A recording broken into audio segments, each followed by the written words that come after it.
इन, अरे कंडक्टर नहीं inductor, energy stored इन inductor,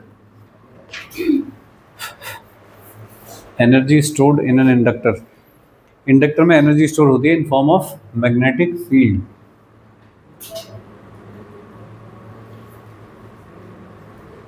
magnetic field के फॉर्म में एनर्जी स्टोर होती है, जैसे कैपेसिटर में इलेक्ट्रिक फील्ड के फॉर्म में एनर्जी स्टोर होती है, इसी तरह से इंडक्टर में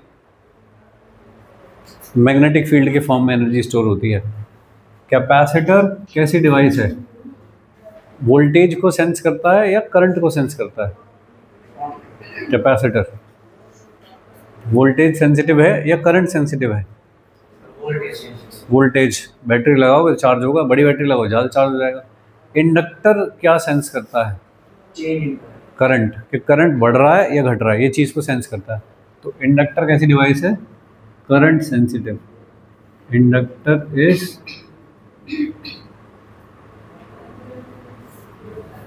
करंट सेंसिटिव। किस फॉर्म में एनर्जी स्टोर करता है? Magnetic field. करंट होता तो मैग्नेटिक फील्ड होता ही है, वैसे ही है। तो अगर किसी इंस्टेंट पे लेट करंट, हाँ, current I is flowing at any instant in an inductor, किसी इंडक्टर L में करंट फ्लो कर रहा है, आई करंट है instantaneously, which is varying with time. Vary करना चाहिए तभी वो काम का है, नहीं तो बेकार हो जाएगा फिर तो इंडक्टर। ठीक है, ठीक है। तो कितना इंड्यूस्ड ईएमएफ होगा इंडक्टर के across? Induced EMF across inductor बताइए, E इज इक्वल टू कितना? L D I upon D T. ठीक है। पावर कैसे लिखते हैं? P is equal to, power कैसे लिखते हैं? E into I, E M F into current. E कितना है भाई? L D I upon D T into I. Energy या हीट, रेसिस्टर के केस में होता है एनर्जी डिसिपेटेड। कैसे लिखते हैं वो एनर्जी? हीट के फॉर्म में लिखते हैं, उसे कहते हैं आई स्क्वायर आर टी, या पी डी टी भी कह सकते हैं क्या? पावर का integration with respect to time is heat. लेकिन हीट कब कहते हैं इसको? जब रेसिस्टर हो, क्योंकि रेसिस्टर में जो भी कुछ एनर्जी आएगी वो हीट के फॉर्म में लॉस हो जाएगी। लेकिन ये दोनों स्टोर करते हैं, कैपेसिटर एंड इंडक्टर। तो एनर्जी स्टोर्ड कितनी हो गई? U is equal to integration P D T. Integration P power L D I upon D T into I, और डी टी तो हो गया L आई डी आई। सही। अब करंट कभी जीरो रहा होगा, जीरो से बढ़ के यहाँ तक पहुँचा होगा, ये जो भी वेरिएशन हो रहा है, कम हो रहा है ज़्यादा हो रहा है, ऐसा। तो डी आई ऐसा हो गया। U इज इक्वल टू कितना हो जाएगा दोस्त? Half of L I square is the energy stored in the inductor if current I is flowing instantaneously. तो जो इंस्टेंटेनियस करंट है उस पर डिपेंड करता है कि कितनी एनर्जी स्टोर होगी। 2 एम्पियर करंट है, आई की वैल्यू 2 रख दूंगा। 3 एम्पियर करंट है इंस्टेंटेनियस, 3 रख दूंगा। 4 है तो 4 रख दूंगा। इंस्टेंटेनियस करंट पर डिपेंड करती है कि एनर्जी स्टोर कितनी होगी। ठीक है। कंपेयर करके दे सकते हो, कैपेसिटर के लिए half of C V square ऐसा होता है। तो C तो है कैपेसिटेंस, तो उसकी जगह तो आ गया इंडक्टेंस। और ये वोल्टेज सेंसिटिव डिवाइस है तो V लिखते हो, लेकिन ये करंट सेंसिटिव डिवाइस है तो उसके लिए I लिखा है तुमने। या इसी चीज़ को आगे पहुंचाते थे फिर हाफ सी वी स्क्वायर में C की कुछ वैल्यू डालो और वो सब चीज़ें करो तो क्या of epsilon E square type का कुछ आता था। ये क्या होती थी? Energy stored per unit volume in form of electric field. ये बताने के लिए कि इलेक्ट्रिक फील्ड के फॉर्म में एनर्जी स्टोर होती है कैपेसिटर की प्लेट्स के बीच में, तो ऐसा करके दिखाते थे half of epsilon not E square. तो इंडक्टर में किस फॉर्म में स्टोर होती है? मैग्नेटिक फील्ड के फॉर्म में। एक सोलेनॉइड का एग्जांपल लेते हैं, ठीक है जी। For example inductance of solenoid, क्या फॉर्मूला होता है बताओ? म्यू नॉट एन स्क्वायर और एरिया पाई आर स्क्वायर। ऐसा एक सोलेनॉइड के एक्सिस पे मैग्नेटिक फील्ड कितना होता है? म्यू नॉट एन आई। यहाँ पर आएगा ऐसा, ठीक है। अब सही है, ये एल का फॉर्मूला हो गया सोलेनॉइड का और एक मैग्नेटिक फील्ड का फॉर्मूला हो गया, ठीक है। यहाँ पे चिपका दो सब। तो U is equal to half of L की वैल्यू इतना mu naught N square A L, और इसकी वैल्यू सॉरी I की वैल्यू कितनी हो जाएगी? B upon mu naught into N और इसका स्क्वायर, ठीक है। कुछ कैंसिल हो रहा है, कुछ बच रहा है? एन स्क्वायर तो कैंसिल हो जाएगा, एक म्यू नॉट कैंसिल हो जाएगा, बी स्क्वायर अपॉन 2 और म्यू नॉट बचेगा एक नीचे, साथ में क्या बचेगा? ए इंटू एल। ये है इंडक्टर के अंदर स्टोर्ड एनर्जी का formula in terms of magnetic field. Simple ये वाला formula half of L I square, जैसे हाफ सी वी स्क्वायर है, लेकिन उसको इलेक्ट्रिक फील्ड के टर्म्स में जब लिखते हो तो क्या लिखते हो? Half of epsilon not E square into volume, ठीक है। वो पर यूनिट वॉल्यूम लिखा है मैंने। तो ए इंटू एल क्या चीज़ है? वॉल्यूम। तो इसको अगर एनर्जी डेंसिटी के टर्म्स में लिखूं, एनर्जी पर यूनिट वॉल्यूम, तो कितना हो जाएगा? B square upon 2 mu naught is the energy density in due to the magnetic field, correct. ये है energy stored in an inductor के फॉर्मूले, नोट करिए।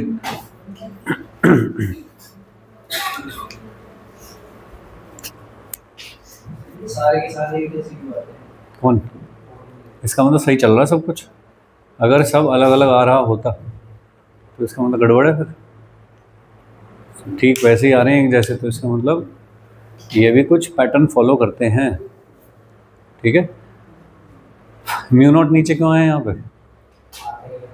क्योंकि यहाँ पे जो कांस्टेंट लिखते हो वो म्यू नॉट अपॉन 4 पाई लिखते हो, जबकि इलेक्ट्रोस्टैटिक के लिए जो लिखते हो 1 अपॉन 4 पाई एप्सिलॉन लिखते हो, तो इधर नीचे वापस चेंज हो गया, तो ऐसे करके, ठीक है भाई।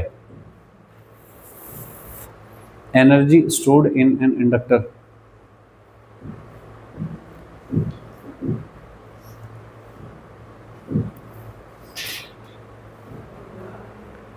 इसको कहते हैं एनर्जी डेंसिटी।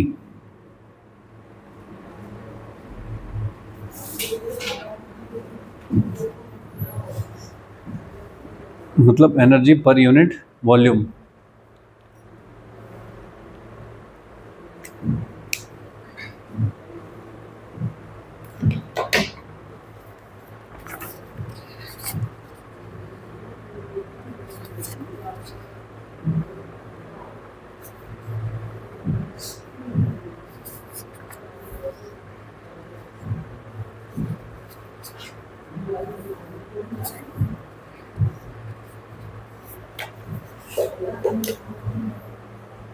चलिए एनर्जी जो स्टोर हुई है, ये जब जीरो करंट था और उससे आई करंट तक आने तक कितनी एनर्जी स्टोर हुई है? जब तक ये वाली एनर्जी है टोटल जो स्टोर हुई है, ठीक है।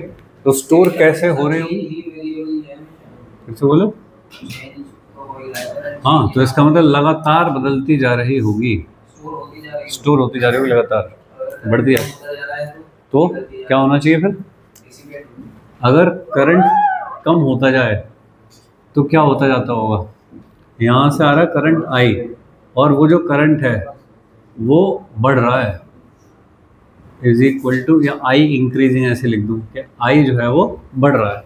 अगर आई बढ़ रहा है तो एल की जो प्रॉपर्टी है वो किस तरह की है, चेंज को अपोज करने की प्रॉपर्टी है कि अगर करंट बढ़ रहा है तो मैं बढ़ने नहीं दूंगा, ये तो प्रॉपर्टी है। तो वो कम करने की कोशिश करेगा, कैसे करेगा? ये तो वो बात हो गई कि बाहर से खड़े होकर देख रहे हो तो क्या दिख रहा है कि एक उल्टी बैटरी बन जाती होगी, वो मेन आने वाले करंट को कम करती होगी, इंड्यूस ईएमएफ आ जाता होगा, ये तो बात करते आए हैं हम तक, ठीक है। एक्चुअली क्या हो रहा है, एक्चुअली यहाँ पे करंट अगर इधर की तरफ बढ़ता जा रहा है, करंट बढ़ रहा है, इसका मतलब जो एनर्जी है वो बढ़ रही है, ठीक है। तो ये क्या करेगा, एनर्जी को अपने अंदर एब्जॉर्ब करके रख लेगा और सर्किट में एक कांस्टेंट फ्लो मेंटेन करने की कोशिश करेगा, ठीक है। एक टाइम वो भी आएगा जब ये करंट कम हो जाए बाई चांस, अगर ये कम होगा तब भी इंडक्टर का काम वही है कि मैं तो कांस्टेंट मेंटेन रखने की कोशिश करूंगा। तो क्या करेगा फिर, अपनी जो सेव कर रखी थी पहले उसमें से वापस देगा, जिससे कि करंट का फ्लो उतना ही मेंटेन रहे जितना के चल रहा है, ठीक है ना। तो उसको मेंटेन रखनी है चीज़, अगर बढ़ रहा है तो बढ़ना नहीं चाहिए, तब मैं इकट्ठा कर लूँगा, मतलब जब ज़्यादा आ रहा है तब मैं इकट्ठा कर लूँगा, और जब कम पड़ रहा है तब मैं अपनी सेविंग में से यूज़ करूँगा। ये काम कर रहा है एक्चुअली। तो पीछे से जितनी ज़्यादा एनर्जी आएगी वो इकट्ठी करेगा अपने पास, आगे कांस्टेंट मेंटेन करने की कोशिश करेगा, और जब कम आ रही होगी तो फिर, समझ गए हो ऐसा। तो ये कर रहा है भाई, ठीक है ही नहीं, समझदार है कि नहीं ये। जब इंडक्टर जब ज़्यादा आ रहा है तो इकट्ठा कर रहा है, और जब ज़रूरत पड़ रही है तो वापस दे रहा है, ठीक है भाई। ऐसे कैपेसिटर भी समझदार है, रेसिस्टर है इतना समझदार, बताइए। जितना करंट बढ़ेगा कि हम तो उतना ज़्यादा डिसिपेट करेंगे, I²RT, छोटा करंट कम डिसिपेट करूँगा, बड़ा करंट ज़्यादा डिसिपेट करूँगा, ठीक है। जितना पैसा मिल जाए सब उड़ा दूंगा, कम मिले कम उड़ा दूंगा, ज़्यादा मिले ज़्यादा उड़ा दूंगा, ठीक है। ये है रेसिस्टर, ठीक है। तो भाई L और C, L और C और R दो अलग अलग कैटेगरी हैं, ये दोनों हैं इंटेलिजेंट वाली कैटेगरी में। ये सिचुएशन देख के डिसीजन लेते हैं, ज़्यादा आ रहा है तो इकट्ठा कर लो और कम आ रहा है तो वापस दो। तो ये है इंटेलिजेंट वाली कैटेगरी में, और ये तो तुम समझ गए होगे। इनको कहते हैं एक्टिव एलिमेंट्स, और ये है पैसिव। पैसिव मतलब मुझे नहीं देखना क्या है, मुझे जो काम आता है मैं वही करूँगा, चाहे सिचुएशन ख़राब हो रही हो अच्छी हो रही कुछ हो रहा मुझको मतलब नहीं है। ये एक्टिव एलिमेंट है, ये देखते हैं कि सिचुएशन क्या चल रही है, ज़्यादा सप्लाई आ रही है इकट्ठा करो, कम आ रही है तो अपनी सेविंग में से दो। ये एक्टिव है, ये देखते हैं सिचुएशन क्या चल रही है आसपास तब डिसाइड करते हैं, ये नहीं करता है ऐसा, ठीक है भाई। तो हम जो कह रहे हैं पीछे से कि इंड्यूस्ड ईएमएफ क्रिएट होता है, बैक करंट क्रिएट हो जाता है, वो इट लुक्स लाइक ऐसा है, ठीक है, बट एक्चुअली क्या हो रहा है कि ये एनर्जी स्टोर कर रहा है अपने अंदर, इसलिए लग रहा है कि एनर्जी कम हो गई है सर्किट में आगे, तो करंट कम हो गया तो मेंटेन कर रहा है करंट को, ऐसा, ठीक है भाई लोग, ऐसा। तो ये है energy stored in an inductor, उसके फॉर्मूले, और एक्टिव पैसिव एलिमेंट्स, ये सब चीज़ें क्या होती हैं। चलेगा, एनर्जी डेंसिटी आई है, ये सब ये फॉर्मूला है क्या? हाँ बिल्कुल, जो भी चीज़ हो उसका मैग्नेटिक फील्ड का फॉर्मूला रखोगे ½ Li² में, L की वैल्यू हर एक चीज़ के लिए अलग अलग होती है, वो रखोगे तो ऐसा आएगा, ठीक है जी। देखिए एनर्जी स्टोर होने का एक बढ़िया एग्जांपल कि अगर मैं एक सर्किट में एक L और एक C ऐसा लगा दूँ स्विच, ये है एक capacitor, C for capacitor, L for inductor, ऐसा लगा दिया दोनों, सही। कोई भी रेसिस्टेंस नहीं है सर्किट में, resistance of circuit is negligible, कोई रेसिस्टेंस नहीं है, सही। अगर तुमने किसी को चार्ज नहीं किया, किसी के पास स्टोर एनर्जी नहीं है, तो फिर करना क्या चाह रहे हो लगा के, तो कम से कम एक चीज़ को तो चार्ज करो पहले, एक कैपेसिटर को चार्ज करके लगाओ यहाँ पे, या इंडक्टर को चार्ज करके लगाओ यहाँ पे।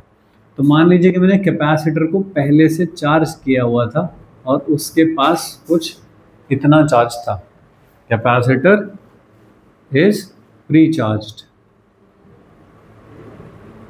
ठीक है जी। उसमें चार्ज कितना है, potential difference across capacitor is V is equal to Q upon C। ऐसे चार्ज है पहले से कैपेसिटर, V वोल्ट से चार्ज कर, अगर V वोल्ट कहोगे Q is equal to C भी ऐसे कह दोगे, इतना चार्ज है कैपेसिटर के ऊपर। इंडक्टर पे कुछ नहीं है, या उल्टा ले सकते हो इसका कि इंडक्टर चार्ज है, उसके अंदर जो स्टोर एनर्जी है वो हाफ Li स्क्वायर है, और कैपेसिटर पे कुछ चार्ज नहीं है, या कह सकते हो कि दोनों चार्ज है, कुछ भी कह सकते हो, ठीक है ना। लेकिन यहाँ पे खास बात यह है कि रेसिस्टेंस नहीं है सर्किट में कहीं पे भी, नहीं है मतलब नेग्लिजिबल मान रहा हूँ मैं उसको कि बिल्कुल नहीं है रेसिस्टेंस यहाँ पे।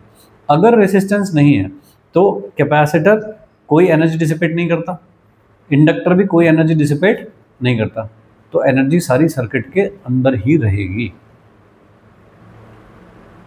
ठीक है। ये कैपेसिटर, ये पॉजिटिव, ये negative, it will act like a small battery. Battery आएगी तो यहाँ से आएगा करंट, ऐसे स्विच क्लोज करते ही एक आएगा करंट, करंट आएगा मतलब करंट धीरे धीरे बढ़ने की कोशिश कर रहा होगा, इंडक्टर मना करेगा इस बात को, सही है क्या। तो जैसे जैसे करंट बढ़ने की कोशिश करेगा वैसे वैसे ये भी अपना ईएमएफ रिवर्स डायरेक्शन में क्रिएट कर लेगा। करंट का फ्लो कब रुकेगा, ऐसा हो जाए जब, फिर क्या होगा, करंट कम होने लगेगा। अगर ऐसा होगा तो करंट कम होने लगेगा, करंट कम होता भी इससे देखा नहीं जाता बेचारे से, फिर क्या करेगा, फिर बढ़ाने की कोशिश करेगा कि जितनी थोड़ी बहुत इसने स्टोर करी है उसे वापस देनी शुरू करेगा। तो कैपेसिटर की एनर्जी कहाँ जा रही है, इसके ऊपर इकट्ठी हो रही है जाके, फिर जब कम पड़ने लगी कैपेसिटर के ऊपर, फिर ये देने भी लगा कैपेसिटर को, तो कैपेसिटर का वोल्टेज फिर से बढ़ने लगा। कैपेसिटर का वोल्टेज जब ज़्यादा बढ़ गया, मतलब इससे ज़्यादा हो गया, कैपेसिटर ने वापस शुरू करा देना कि मुझे तो करंट फ्लो करवाना बिकॉज मेरे अक्रॉस पोटेंशियल डिफरेंस है, उसने वापस से देना शुरू करा, इसके पास एनर्जी आ गई, इसके पास आ गई एनर्जी आ गई, अब वो धीरे धीरे कम होने लगा, अब वो कह रहा मेरे पास नहीं है, तो ये कहता है मैं दूंगा, और ये चालू रखता है फिर करंट को, फिर सब इधर इकट्ठा हो जाता है ऐसे पूरा charge.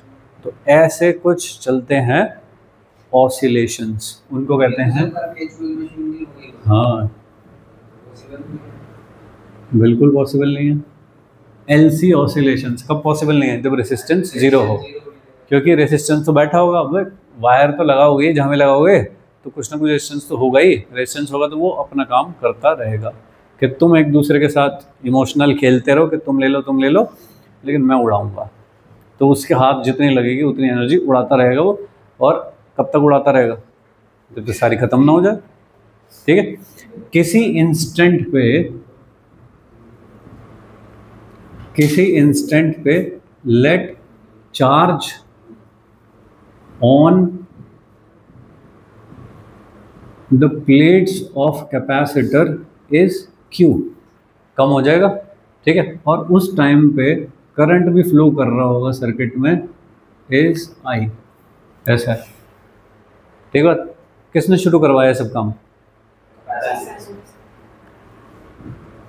Bye conservation of energy principle, क्योंकि कहीं वेस्ट तो हो नहीं रही। तो इनिशियली एनर्जी कितनी थी, Q² अपॉन 2C, बाद में भी कितनी होनी चाहिए, सेम होनी चाहिए, Q² upon 2C plus half Li²। Capacitor के पास जो सारी एनर्जी थी उसमें से तो थोड़ी थोड़ी बांट रखी है दोनों ने, तो इसके पास कैपेसिटर के पास कितनी, Q² अपॉन 2C, और इसके पास कितनी होती है, हाफ Li², ऐसा रख दिया, ठीक है। ये एनर्जी है, एनर्जी कहीं डिसिपेट नहीं हो रही, लेकिन एक फॉर्म से दूसरे फॉर्म में चेंज हो रही है। ये किस फॉर्म में है, इलेक्ट्रिक फील्ड की फॉर्म में, और ये वाली मैग्नेटिक फील्ड। तो इलेक्ट्रिक से मैग्नेटिक फील्ड, मैग्नेटिक से इलेक्ट्रिक फील्ड में चेंज हो रही है एनर्जी, ठीक है।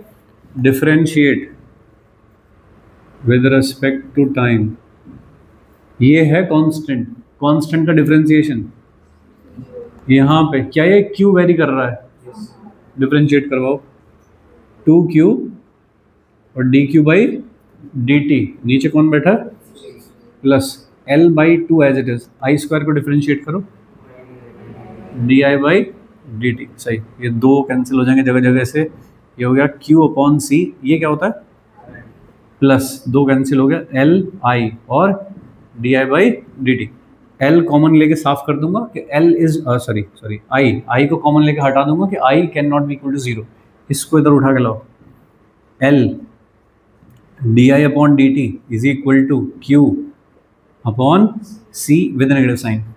ठीक है, इसको इधर लगेगा तो माइनस हो गया, ऐसे एक माइनस आ गया। इसको देखो, क्या इस वाली चीज़ को लिखा जा सकता है D two Q upon D T square.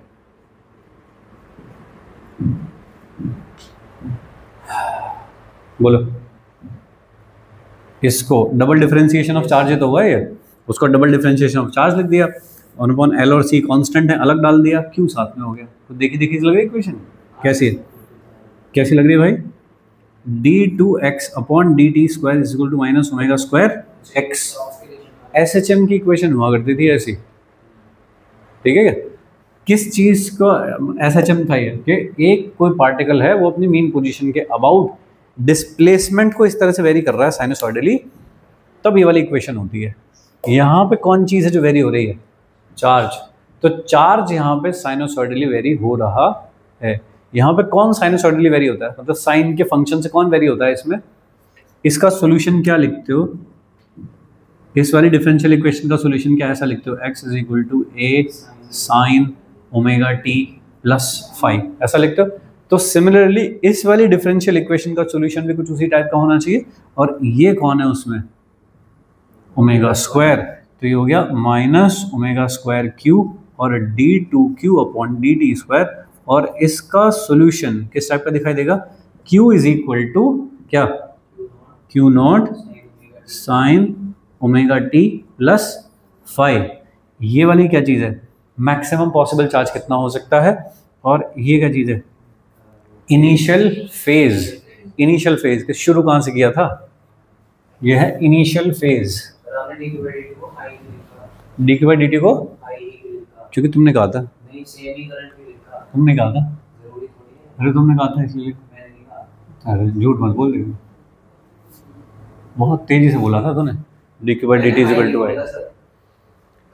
चलो कोई बात नहीं। चार्ज मैंने इनिशियली कितना दिया था? Capital Q. तो कैपिटल क्यू है charge, sign omega T plus five. तो मुझे फाइव की वैल्यू और पता लग गया तो इक्वेशन कंप्लीट हो जाएगी। दोनों में एक तो मैक्सिमम चार्ज पता होना चाहिए, एक फाइव पता होना चाहिए। तो दोस्त फाइव की वैल्यू निकालनी है मुझे। फाइव की वैल्यू कैसे निकलती है कि at T is equal to zero क्या हो रहा है? तो at T is equal to zero charge Q capacitor की प्लेट्स के ऊपर कितना था? क्यू, सारा चार्ज उसी के पास था। ये वाली वैल्यू उठा इसमें चिपका दो। तो Q is equal to Q और sine zero plus five. T को तो जीरो कर चुके हो, फाइव की वैल्यू बताओ कितनी आएगी? पाई बाई टू ही हो सकता है जब अगर मुझे ये क्यू इसके इक्वल करना है तो पाई बाई टू। अपनी इक्वेशन पर आ जाओ वापस।